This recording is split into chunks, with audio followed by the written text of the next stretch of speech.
Praise the Lord.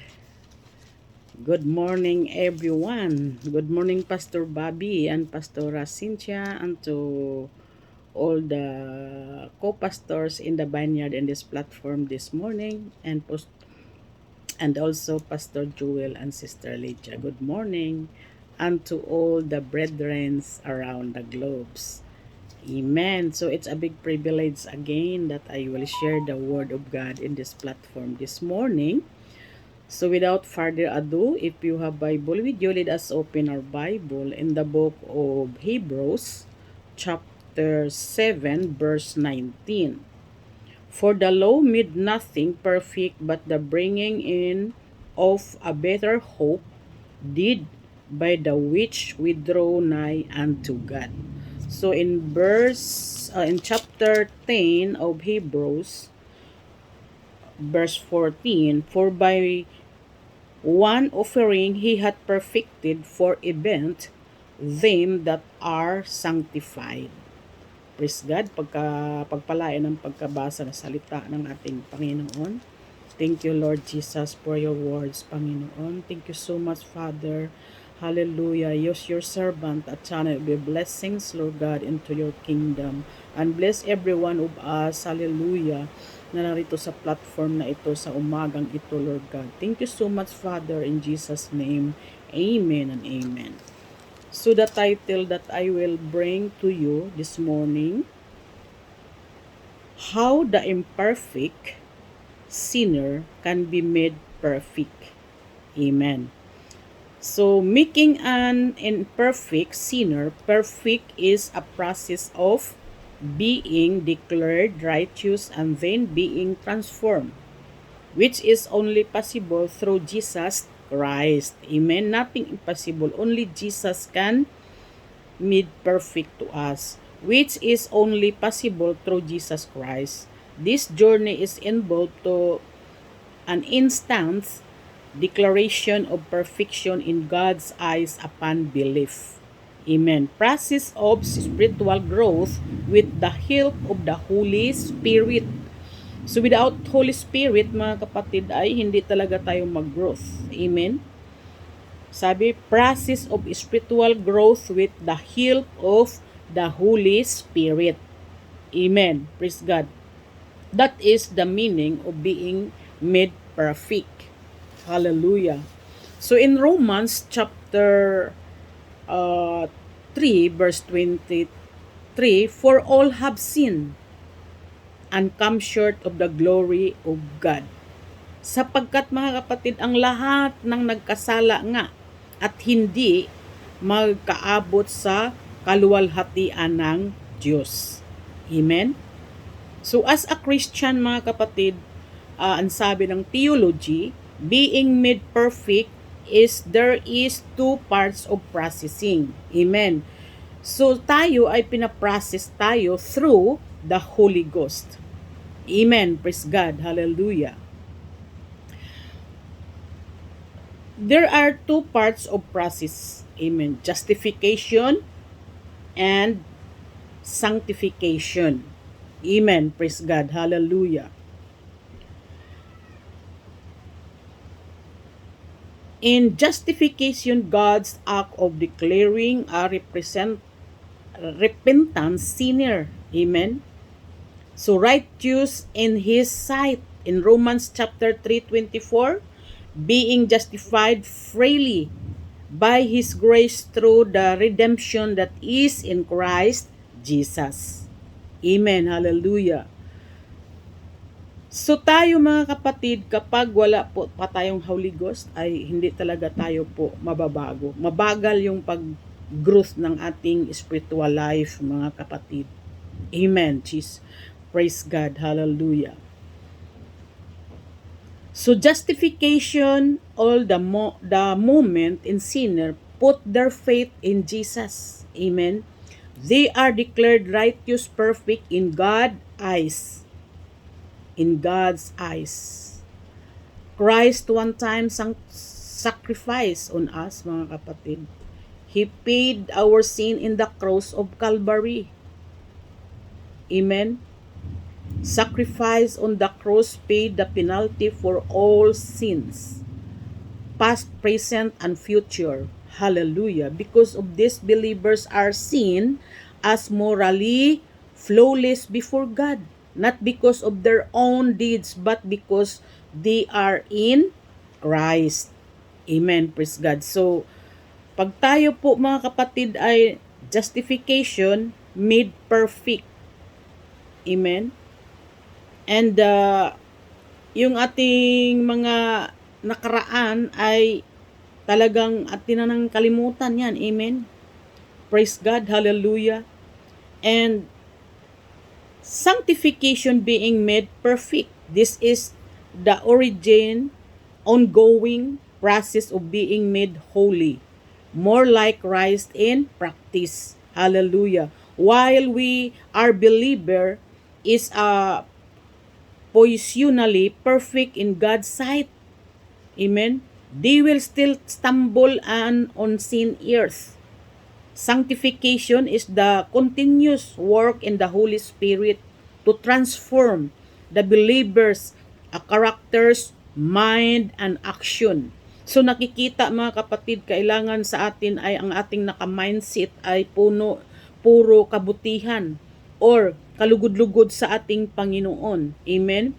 Kasi sanctification must be continuous work to the Holy Spirit to transform the believers, characters, and mind and action.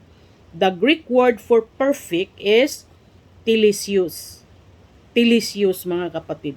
Can also mean matured or complete, referring to this lifelong process of spiritual development. Ito po yung sanctification mga kapatid. Hallelujah. Na-sanctify na tayo. Kailangan po makita sa atin mga kapatid yung ating pagka-Kristiyano. Amen? Be transformed. Sabi nga, continuous work of the Holy Spirit to transform the believers, the characters, mind, and action. So nakikita sa ating mga action mga kapatid na tayo po ay na-sanctify na. Tayo po'y binago na totally mga kapatid. Amen? Hallelujah. To imperfect. To perfect mga kapatid. Amen. Hallelujah. How the process work to the imperfect person is made perfect by turning from self-reliance of faith in Christ through the following steps. Amen. So, una talaga, nung nabaptize tayo, hindi pa natin agad-agad na matanggap, especially yung holiness, mga kapatid. Step by step. While we are continuing serving God, go to church, yung consistency, doon tayo po mga kapatid, hallelujah, pinapalago hanggang natanggap na natin yung Holy Ghost. Amen. Hindi naman kasi pare-pareho mga kapatid. Yung una is talagang matagal din yung iba maka-receive ng Holy Ghost. Yung iba naman, wala pang baptism, nung nag-attend sila ng service, sila po ay napuspos na ng banal na Espiritu. Kaya nagpa-decide sila na magpabautismo. Amen. Praise God. Hallelujah. So number 1, acknowledge and imperfection. The first step is to accept that by your own merits and efforts. Kailangan gumawa tayo ng efforts mga kapatid. Kung paano tayo baguhin ang ating Panginoon hanggang ma-receive natin yung Holy Ghost mga kapatid, at ito po yung mag-guide sa atin. Hallelujah. So, you can never accept the sinless perfection God requires. Amen. You must recognize that all have sinned, all fall short of the glory of God. Come short for the glory of God. In Romans chapter 3 verse 23, this is very familiar mga kapatid. So faith in Jesus' sacrifice, you must accept that Jesus lived a perfect sinless life and died on the cross as the substitute for your sins by believing in His death. Amen. And resurrection. You are justified and made perfect in God's eyes. Justified and made perfect in God's eyes. Amen. Gusto ng Panginoon na tayo po perfect sa Kanyang paningin. Hallelujah. Na hindi na po tayo gumagawa ng hindi po niya kinalulugdan, mga kapatid.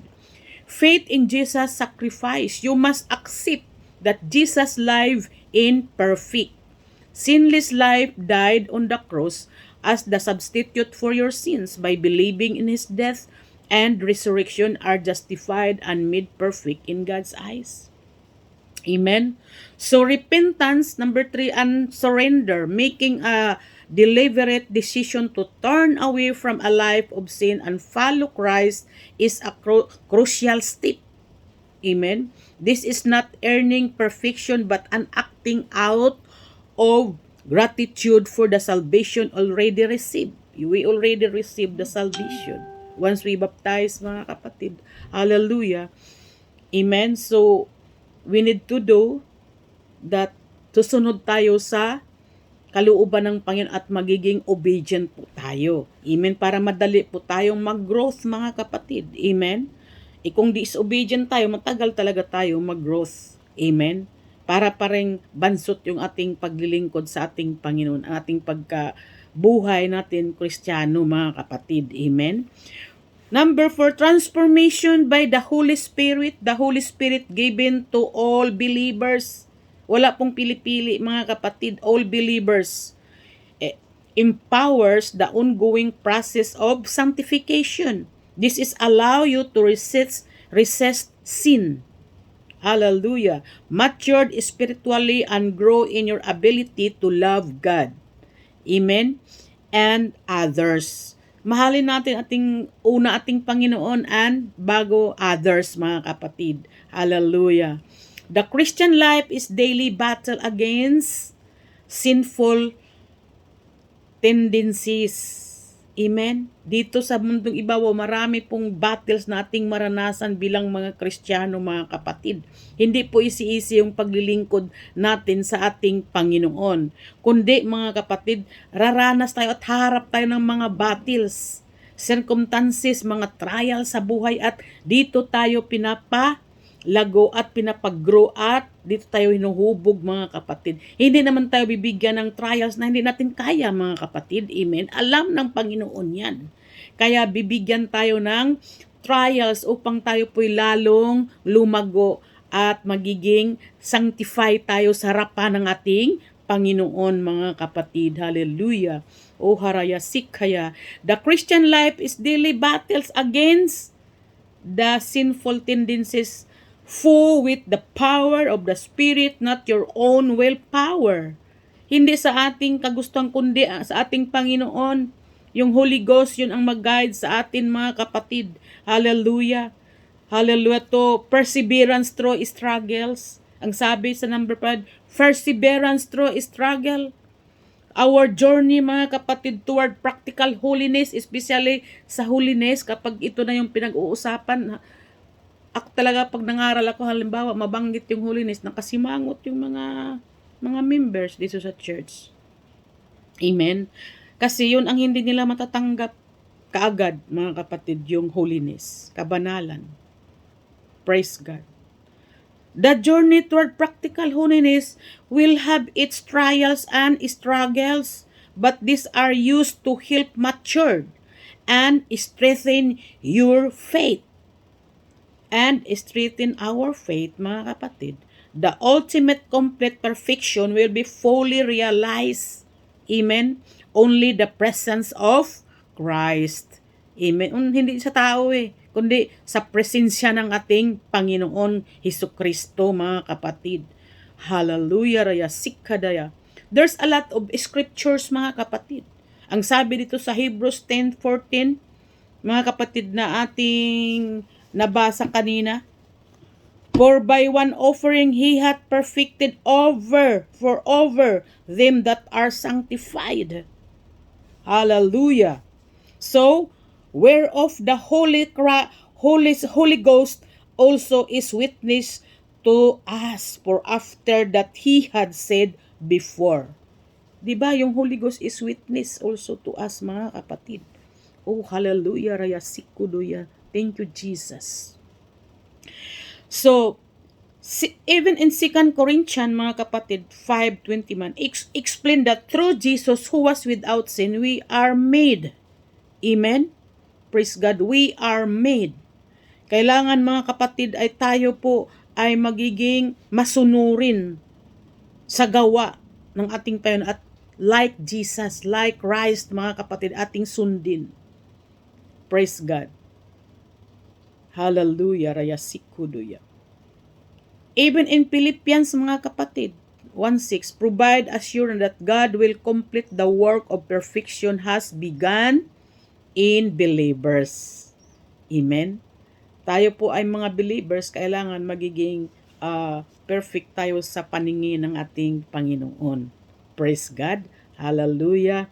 So, dahil mga kapatid ay ang ating Panginoon ay mayroon siyang pinangako. Amen? Na eternal life, kailangan ay tayo po'y sumunod sa Kanya. Hallelujah. Even in 2 Corinthians, highlight the God's power and most evident in human weakness, not in self-sufficiency. Hindi sa ating sarili, kundi tayo ay magtiwala sa ating Panginoon, hindi po sa ating sarili, kundi sa ating Panginoon tayo magtitiwala, mga kapatid. Hallelujah, raya sikuduya, sikadaya. Hallelujah. I hope mga kapatid na mayroon po tayong natutunan ngayon sa ating napag-aral or sa aking sinishare sa inyo, mga kapatid. Hallelujah, raya sikuduya. In the last, James 1:4, point out the enduring trials with joy help develop steadfastness and leads to spiritually maturity. Amen? So doon po tayo nagmamatured, mga kapatid, for reading the Bible, praying and fasting, mga kapatid, meditate the Word of God, and magiging obedient po tayo, doon po tayo nag-grow, mga kapatid, at maging rooted yung ating pananampalataya dahil tayo po'y sinangtify ng ating Panginoon na, mga kapatid. Praise God. So, ito lang, and I hope na mayroon tayong natutunan sa umagang ito, mga kapatid, and God bless us all.